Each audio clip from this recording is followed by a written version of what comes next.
Welcome to the Paradiso Project. I had a vision. We had the back portion of our yard with lots of space, but also lots of mess. It had a wood pile, it had discarded garden things.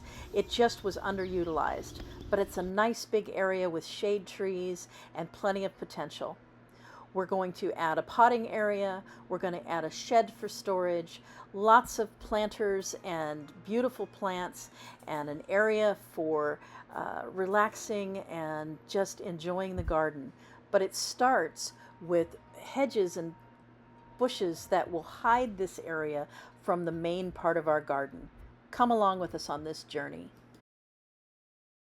So, um, the idea for this area is that where the divider is for this area is going to be planted on the inside of our garden with bushes and other plantings to kind of give the appearance that the garden ends there. And then there's an archway and a gate.